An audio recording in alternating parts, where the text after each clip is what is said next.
Hello friends, welcome to Ramas vlog. நாம் இன்றைக்கி இந்த வீடியோவில் என்னோடய ஃபுல் டே ரொட்டீன் தான் பார்க்க போகிறோம்.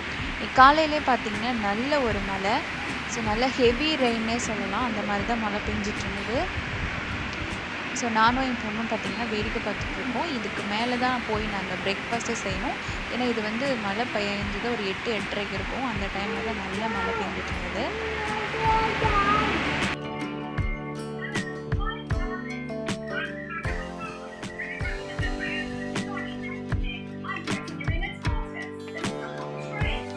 இன்றைக்கி பிரேக்ஃபாஸ்ட்டுக்கு பார்த்திங்கன்னா தோசை மாவெல்லாம் தீர்ந்து போச்சு. அதாவது இட்லி மாவு தான் தோசைக்கும் யூஸ் பண்ணுறது. ஸோ இட்லி மாவு வந்து தீர்ந்து போயிடுச்சு. கடைசி மாவில் தான் அதையும் நான் தோசை ஊற்றிக்கிட்டேன். கடைசி மாவில் நீங்கள் இட்லி ஊற்றினா அவ்வளோ நல்லா இருக்காது. நான் என்னோடய சேனலில் தோசை மாவுக்கு தனியாக எப்படி வந்து பேட்டர் வந்து ப்ரிப்பேர் பண்ணோம் அப்படின்னு ஒரு வீடியோ போட்டிருக்கேன். அதோட லிங்க் வேணால் கொடுக்குறேன். அந்த ஸ்டைலில் தோசை ட்ரை பண்ணி பாருங்கள். அது கம்ப்ளீட்டாக அது தோசைக்கு மட்டும்தான் சூப்பராக இருக்கும். இதுக்கு வந்து நார்மலாக கோகோனட் சட்னி அதுவும் நாங்கள் வச்சு சாப்பிட்டுட்டோம். ஒரு 11 o'clock இருக்கும். அப்போ தான் வந்து ஒரு ஸ்நாக் மாதிரி எடுத்துக்கிறேன்.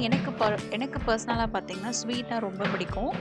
இது வந்து ஃபஸ்ட் டைம் வந்து நான் பார்த்தேன். இது வந்து இந்தியாவில் இருக்கும். சிங்கப்பூரில் வந்து நான் ஃபஸ்ட் டைம் இங்கே பார்க்குறேன். ஜிஆர்பியிலேருந்து கீ மைசூர் பாக்கு. இது வந்து முதலே வந்திருக்கும். ஆனால் வந்து நான் இப்போ தான் ஃபஸ்ட் டைம் பார்க்குறேன். ஒரு இந்தியன் ஸ்டோரில் தான் பார்த்தேன். டேஸ்ட்டு சூப்பராக இருந்தது. ஆனால் வந்து ரொம்ப அந்த அது பேக்கடு ஃபுட்டுனால அந்த எண்ணெய் ஸ்மெல் வந்து நிறையா இருக்குது. ஆனால் வந்து டேஸ்ட் வந்து நல்லா தான் இருந்தது. எப்படி வந்து நார்மலாக ஸ்வீட் ஷாப்லலாம் எப்படி இருக்குமோ அதே போல் தான் இருந்தது. நீங்கள் ட்ரை பண்ணலைன்னா நீங்கள் ட்ரை பண்ணி பாருங்கள். கண்டிப்பாக நீங்கள் எல்லாம் ட்ரை பண்ணியிருப்பீங்க. ஸோ நான் இப்போ தான் ஃபஸ்ட் டைம் ட்ரை பண்ணேன். நல்லா இருந்தது. இன்றைக்கி வந்து பார்த்திங்கன்னா லஞ்சுக்கு வந்து முட்டைக்கோஸ் பொரியல், அப்புறம் வந்து கத்திரிக்காய் போட்ட கருவாட்டு குழம்பு தான் செய்ய போகிறோம். முட்டைக்கோஸ் பொரியலுக்கு நான் முட்டைக்கோஸ் எல்லாம் கட் பண்ணி வச்சுட்டேன். ரைஸும் ஊற வச்சுட்டேன். இந்த சின்ன வெங்காயம் பூண்டு எல்லாமே இந்த கருவாட்டு குழம்புக்கு. கருவாடையும் வந்து க்ளீன் பண்ணிவிட்டு வார்ம் வாட்டரில் ஊற வச்சுருக்கேன். இதை வந்து கழுவிட்டு நம்ம வந்து அப்படியே குழம்புல சேர்த்துடலாம்.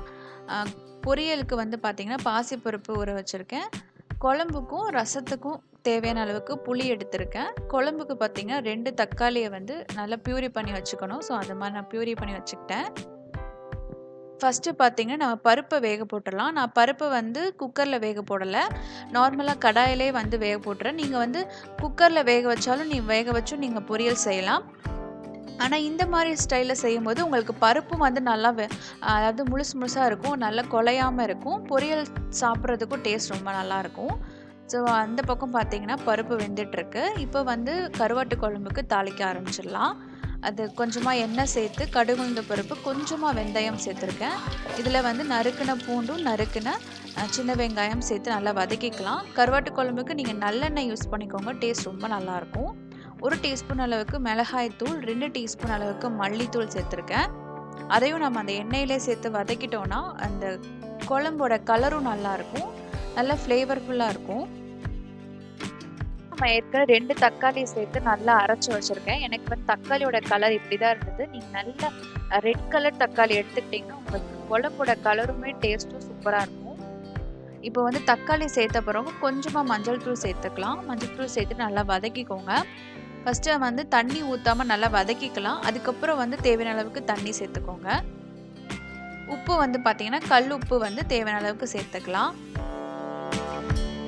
இது நல்லா வதங்கின பிறகு நான் வந்து கொஞ்சமாக தண்ணி சேர்த்துக்கிறேன். அதாவது உங்களுக்கு குழம்பு எப்படி வேணுமோ அந்த அளவுக்கு தண்ணி சேர்த்துக்கோங்க. புளி தண்ணி வந்து நான் கொஞ்சமாக தான் சேர்த்துருக்கேன். ஏன்னா வந்து நான் வந்து புளி அதிகமாக சேர்க்க மாட்டேன். நீங்கள் உங்கள் புளிப்பு சுவைக்கு ஏற்ற மாதிரி நீங்கள் புளி தண்ணி சேர்த்துக்கலாம். இப்போ வந்து நறுக்கி வச்சுருக்கிற கத்திரிக்காவையும் சேர்த்துட்டேன். இப்போ வந்து கத்திரிக்காய் சேர்த்து இந்த குழம்பு ஒரு கொதி வந்த பிறகு நம்ம வந்து கருவாடை சேர்த்துக்கலாம்.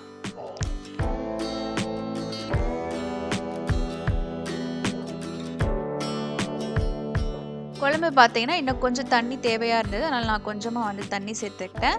இதை ஒரு மூடி போட்டு நல்லா கொதிக்க வச்சிடலாம். ஒரு தடவை கொதித்த பிறகு நம்ம கருவாடு சேர்க்கலாம். இப்போ சைடில் பார்த்திங்கன்னா பாசிப்பருப்பு நமக்கு 80% அளவுக்கு குக் ஆகிருக்கும். இந்த ஸ்டேஜில் நம்ம வந்து முட்டைக்கோஸ் வந்து சேர்த்துடலாம். முட்டைக்கோஸ் வேகிறதுக்கு கொஞ்சமாக வந்து தான் தண்ணி இருக்குது. அதனால் இன்னும் கொஞ்சமாக தண்ணி சேர்த்துட்டு நம்ம முட்டைக்கோஸ் சேர்த்துடலாம். ஏன்னா முட்டைக்கோஸ்லேருந்தே உங்களுக்கு கொஞ்சமாக தண்ணி விடும். நிறைய தண்ணி சேர்த்துக்கிட்டிங்கன்னா உங்களுக்கு முட்டைக்கோஸ் வந்து கூட்டாக மாறிடும், அப்புறம் வந்து பொரியல் கிடைக்காது. ஸோ அதனால் கொஞ்சமாக தண்ணி சேர்த்து நம்ம நல்ல முட்டைக்கோஸை அலசிட்டு அப்புறம் வந்து நம்ம வேக வச்சிடலாம்.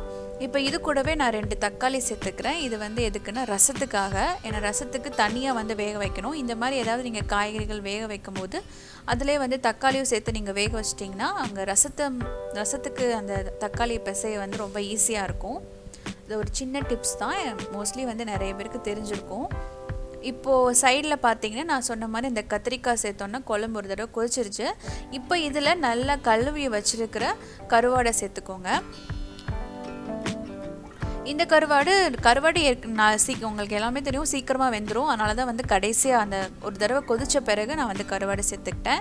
இப்போ கருவாடு சேர்த்துட்டு கொஞ்சம் நேரம் மூடி போட்டு வேக வச்சிடலாம். ஏன்னா அது நல்லா வந்து வேகிறதுக்காக. ஒரு 10 நிமிஷத்துக்கு கழிச்சு உங்களுக்கு கம்ம சூப்பரான கருவாட்டு குழம்பு ரெடி ஆகிடும். இதில் நீங்கள் கத்திரிக்காயும் சேர்த்துக்கலாம், அதே போல் கத்திரிக்காய் முருங்கைக்காவும் சேர்த்துக்கலாம். டேஸ்ட் ரொம்ப நல்லாயிருக்கும். அப்படியே ஒரு கிராமத்து ஸ்டைலில் ஒரு கருவாட்டு குழம்பு சாப்பிட்ற மாதிரியே இருக்கும். உப்பு வந்து பத்தலாட்டி நீங்கள் உப்பு வந்து சேர்த்துக்கோங்க. அதே போல் புளி தண்ணியும் உங்கள் டேஸ்ட்டுக்கு ஏற்ற மாதிரி எக்ஸ்ட்ராவாக சேர்த்துக்கோங்க. ஸோ குழம்பு ரெடி ஆகிடுச்சு. இதை நான் வேறு ஒரு பாத்திரத்தில் மாற்றி வச்சிட போகிறேன். சைடில் பார்த்தீங்கன்னா நமக்கு முட்டைக்கோசும் ரெடி ஆகிடுச்சு. தக்காளியும் வந்து நல்லா வந்து அந்த வெந்துருச்சு. ஸோ தக்காளி எடுத்து நான் ரசத்துக்கு வந்து பிசைய போகிறேன். முட்டைக்கோசை வந்து இப்போ நம்ம தாளிக்க போகிறோம். தாளிக்கிறதுக்கு பேனில் கொஞ்சமாக வந்து எண்ணெய் சேர்த்துக்கலாம். இதில் வந்து கடுகுளுந்த பருப்பு சேர்த்துக்கோங்க. இது கூடவே வந்து ஒரு முக்கியமான பொருள் இந்த பொரியலுக்கு சீரகம் ரொம்ப ரொம்ப முக்கியம். நான் வந்து முதல்லாம் சீரகம் சேர்த்து பொரியல் வந்து இந்த முட்டைக்கோஸ் பொரியல் செய்ய மாட்டேன். ஆனால் வந்து ஒரு தடவை ஹோட்டலில் இந்த முட்டைக்கோஸ் கூட்டு வந்து சீரகம் சேர்த்து அவங்க செஞ்சுருந்தாங்க. செம்ம டேஸ்ட்டாக இருந்தது. அன்னிலேருந்து நானுமே வந்து முட்டைக்கோஸ் பொரியலுக்கு சீரகம் சேர்த்து தாளிக்கிறேன். ஸோ நீங்களும் ட்ரை பண்ணி பாருங்கள், ரொம்ப சூப்பராக இருக்கும். இப்போ சீரகம் போட்ட அப்புறம் நார்மலாக வெங்காயம், பச்சை மிளகாய், கருவேப்பிலை போட்டு தாளிச்சிட்டு இப்போ வந்து வேக வச்சுருக்கிற அந்த முட்டைக்கோசையும் பாசிப்பருப்பையும் அந்த போட்டு நல்லா வந்து மிக்ஸ் பண்ணிக்கலாம். அதே போல் இந்த பொரியலுக்கு வந்து பச்சை மிளகா தான் டேஸ்ட்டாக இருக்கும். வரமிளகா போட்டால் நல்லா இருக்காது. அதனால் பச்சை மிளகா கண்டிப்பாக சேர்த்துக்கோங்க காரத்துக்கு. இப்போ இதெல்லாம் சேர்த்துட்டு நல்லா வந்து வதக்கிக்கோங்க. அந்த மீதம் இருக்கிற தண்ணியும் நல்லா வந்து உங்களுக்கு நல்லா சுண்டிட்டு நல்லா வந்து அந்த பொரியல் மாதிரி ரெடி ஆகிடும். இதில் அடுத்து ஒரு டேஸ்ட்டு சூப்பராக கொடுக்கறது பார்த்திங்கன்னா தேங்காய் பூவும் மஸ்ட்டு சேர்த்துக்கலாம். ஸோ தேங்காய் பூ சேர்த்துட்டிங்கன்னா சூப்பரான ஒரு கேபேஜ் பொரியல் வந்து ரெடி ஆகிடும். இது வந்து எல்லா குழந்தைகளுக்கும் கொடுக்கலாம். ஏன்னா இப்போ வந்து நான் குழம்பு தான் செஞ்சுருக்கேன். குட்டி பாப்பாவுக்கு தனியாக நான் வந்து செய்யலை.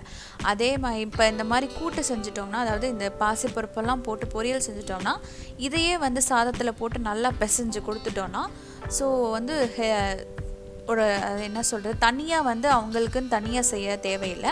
இந்த மாதிரி இந்த காய்கறியவே போட்டு நல்லா பிசைஞ்சு கொடுத்துடலாம். ஏன்னா இதில் முட்டைக்கோசும் இருக்குது, பருப்பும் இருக்குது. அப்புறம் இன்னொன்று முக்கியமான இது வந்து வீடியோவில் மிஸ் ஆகிடுச்சு. இந்த முட்டைக்கோஸில் வந்து தாளிக்கும் போது பெருங்காயத்தூள் கண்டிப்பாக சேர்க்கணும்.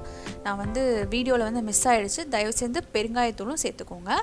இப்போ இதை வந்து நார்மலாக ரசம் தாளிக்கிற மாதிரி அந்த தக்காளி நல்லா பிசைஞ்சிட்டு ரசம் தாளிச்சிட்டேன். இப்போது ஃபைனலாக வந்து லஞ்ச் வந்து ரெடி ஆகிடுச்சு. சூப்பரான கருவாட்டு குழம்பு. இது தொட்டுக்கிறதுக்கு முட்டைக்கோஸ் பொரியல், சாதம், ரசம், அவ்வளோதான். ஒரு சூப்பரான லஞ்ச் மெனு. கண்டிப்பாக இந்த ஸ்டைலில் முட்டைக்கோஸ் பொரியல் ட்ரை பண்ணி பாருங்கள். அதே போல் கருவாட்டு குழம்பும் ட்ரை பண்ணி பாருங்கள், உங்களுக்கு ரொம்பவே பிடிக்கும். இந்த வீடியோ உங்களுக்கு பிடிச்சிருந்தா சேனலை மறக்காமல் சப்ஸ்கிரைப் பண்ணிக்கோங்க. லைக் பண்ணுங்கள், கமெண்ட் பண்ணுங்கள், ஷேர் பண்ணுங்கள். தேங்க்யூ ஃபார் வாட்சிங். நெக்ஸ்ட் ஒரு சூப்பரான வீடியோவில் சந்திக்கலாம்.